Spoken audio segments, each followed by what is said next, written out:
Era उस खुफिया कमरे से जाने लगी जिसमें ध्रुव 5 दिनों से लगातार ट्रेन कर रहा था, लेकिन तभी अचानक उसे कमरे में एक अजीब शक्ति महसूस हुई।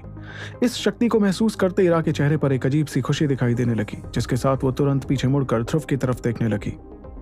वहीं उस शक्ति के निकलते ही ध्रुव का शरीर काफी तेजी से चमकने लगा था, लेकिन उसकी आंखें अभी भी बंद थी। मगर उसके शरीर की चमक लगातार बढ़ती गई और कुछ ही पलों में उससे पूरा कमरा जगमगाने लगा।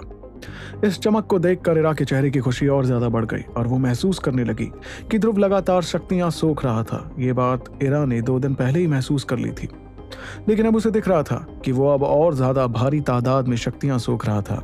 ध्रुव का इस तरह शक्तियां सोखना अगले 5 मिनट तक जारी रहा, जिसके बाद वो आखिरकार रुक गया। उसके एक पल बाद शक्तियों की एक लहर अचानक से ध्रुव के शरीर से निकली, जो सीधे जाकर कमरे की दीवारों से टकरा गई। उसके टकराते ही अचानक से वो कमरा एक पल के लिए कांपने लगा। जैसे ही शक्तियों की लहर दीवारों से टकराई, ध्रुव के चेहरे पर छाया लाल रंग धीरे धीरे पहले जैसा होने लगा। फिर उसकी बंद आंखें कांपने लगी, जिसके बाद ध्रुव ने धीरे से अपनी आंखें खोली। वहीं उसकी आंखें खुलते देख इरा की खुशी का ठिकाना ही नहीं रहा और उसने देखा कि ध्रुव की आंखों में एक हरे रंग की रोशनी चमक रही थी, जो एक पल के बाद गायब भी हो गई। तभी अचानक ध्रुव ने अपना मुंह खोला और उसमें से काले रंग का धुआं बाहर निकलकर सीधे कमरे की छत से टकरा गया। उस धुएं के छत से टकराते ही उसमें एक छोटा सा छेद हो गया, जिसे देखते इरा के चेहरे पर हल्की परेशानी नजर आने लगी।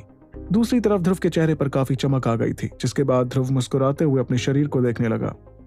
वो महसूस कर पा रहा था कि उसका शरीर पहले के मुकाबले बहुत ज्यादा ताकतवर हो गया था।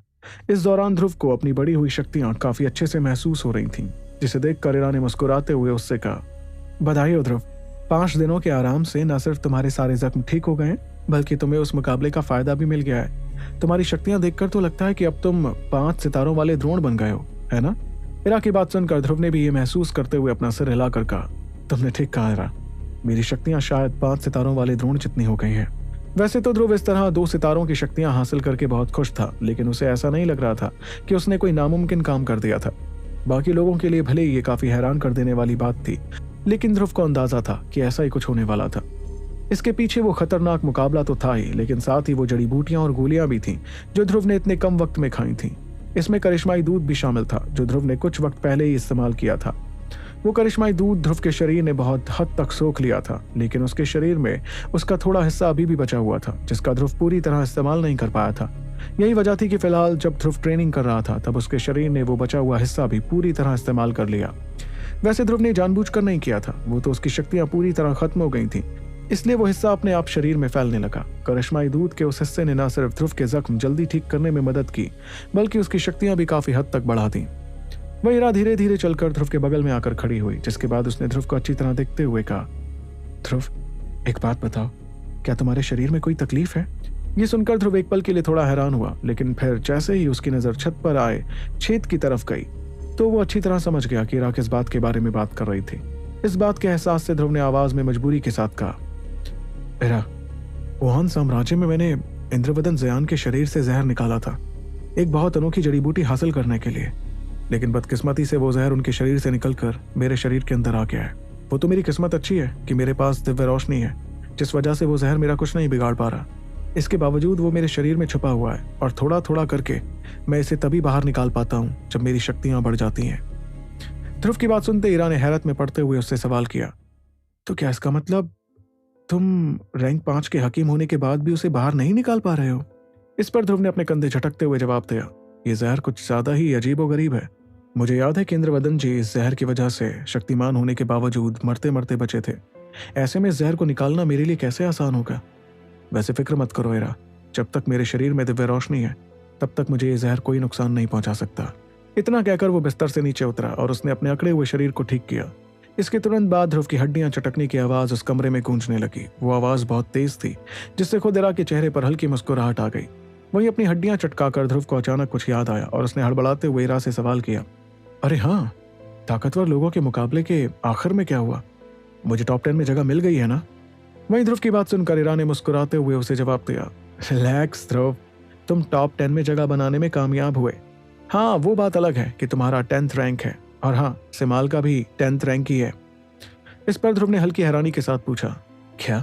लेकिन हम दोनों ही 10th रैंक पर हैं, तो मुकाबला आखिर जीता कौन? दोनों ही, और दोनों ही नहीं, बड़े बुजुर्ग ने कहा कि तुम्हारे मुकाबले को ड्रॉ समझा जाए, इसलिए तुम दोनों ही टॉप 10 में जगह बनाने में कामयाब रहे। इरा का ये जवाब सुनते ही ध्रुव अपना सिर हिलाते हुए बात को समझने लगा और फिर उसने अपनी अकड़ी हुई कमर को हिलाते हुए कहा, अच्छा ऐसी बात है। वैसे नतीजा कुछ क्यों ना हो, मुझे फर्क नहीं पड़ता कि टॉप 10 में 11 लोग हैं या फिर 15। मुझे तो बस इस बात की खुशी है कि मैं आग शक्ति ट्रेनिंग टावर के निचले लेवल पर जा सकता हूँ। इरा, इतने दिन कमरे में बैठे बैठे मेरा पूरा शरीर बुरी तरह आकड़ चुका है, इसलिए मैं जाकर थोड़ी ताज़ी हवा लेकर आता हूँ। ये सुनकर इरा मुस्कुराने लगी और उसने तुरंत अपना सिर हिलाते हुए ध्रुव को बाहर जाते हुए देखा। उसके बाद इरा खुद भी उसके पीछे पीछे कमरे से बाहर निकल गई। जब ध्रुव और इरा उस खुफिया कमरे से बाहर निकले तो जांबाज जोशीले ग्रुप में एक बहुत बड़ा हंगामा मच गया। पिछले कुछ दिनों में बहुत सी अफवाहें फैल रही थी कि ध्रुव के जख्म ठीक होने का नाम ही नहीं ले रहे थे। वैसे तो इरा और बाकी लोग ऐसी अफवाहों को नकारते आ रहे थे, लेकिन ध्रुव के खुद बाहर ना आने पर ग्रुप के लोग काफी बेचैनी महसूस करने लगे। और आज ध्रुव को बाहर निकलते देख सभी के चेहरों पर बेइंतहा खुशी दिखाई देने लगी, जिसके साथ ही सभी ने ध्रुव का चमकता हुआ चेहरा देखा। वहीं ध्रुव ने जैसे ही अपने आने से वो हंगामा मचते देखा तो उसे काफी हैरानी महसूस हुई। इसके अलावा ध्रुव ने यह भी महसूस किया कि जांबाज जोशीले ग्रुप में पहले के मुकाबले और ज्यादा मेंबर्स दिखाई दे रहे थे, और तो और वहां एक अजीब सी खुशी महसूस की जा सकती थी। इसलिए जैसे जैसे ध्रुव आगे बढ़ता गया तो वो देखता गया कि कैसे सभी लोग उसे आंखों में इज्जत और हल्के डर के साथ देख रहे थे। इतने में ध्रुव को एक पहचानी हुई आवाज सुनाई पड़ी, अरे ध्रुव, आखिरकार तुम ठीक हो ही गए, तुमने तो मुझे डरा ही दिया था। इस आवाज को सुनते ध्रुव ने नजरें घुमाते हुए देखा कि ब्रूना तेज रफ्तार में उसके ठीक बगल में आ गया था। वहां आते ही ब्रूना ने ध्रुव की पीठ थपथपाई, जिसे देखकर ध्रुव मुस्कुराने लगा। इतने में ध्रुव की नजर ब्रूना के सीने पर पड़ी, जहां उसे एक बहुत पहचाना बैज नजर आया।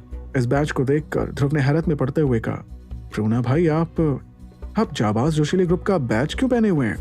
ध्रुव की हैरानी देखकर इरा ने हंसते हुए उसे बताया, ब्रूना भाई भी हमारे जांबाज जोशीले ग्रुप के मेंबर बन गए हैं, ऐसे में वो बैज नहीं पहनेंगे तो कौन पहनेगा? लेकिन इरा का जवाब सुनकर भी ध्रुव का मुंह हैरानी में खुला का खुला रह गया।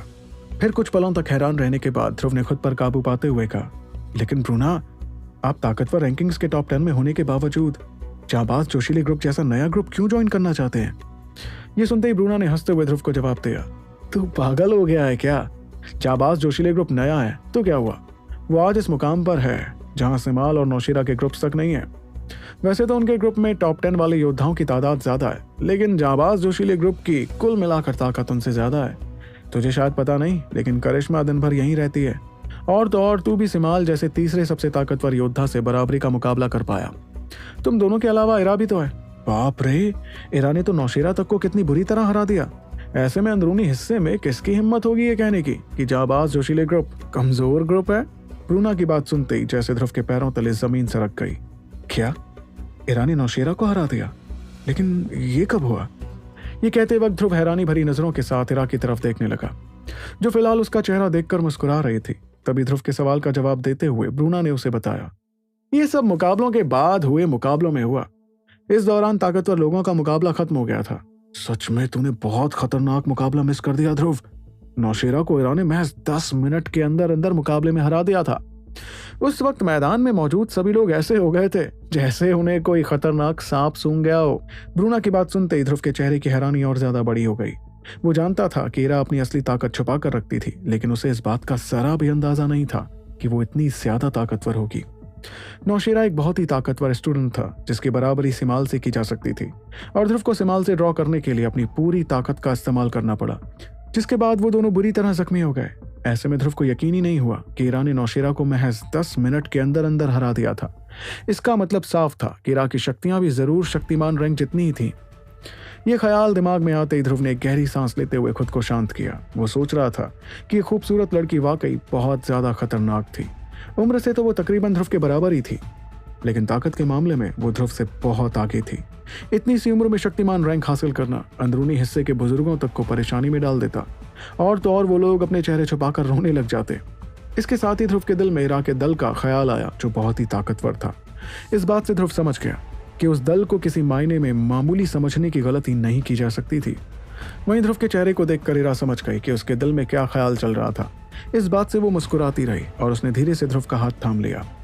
वहीं उसके इस अंदाज को देखकर ब्रूना मजबूरी में अपना सिर हिलाने लगा। उसे समझ ही नहीं आ रहा था कि क्या उसके सामने वही खतरनाक लड़की खड़ी थी जिसने नौशीरा को इतनी बुरी तरह हरा दिया था।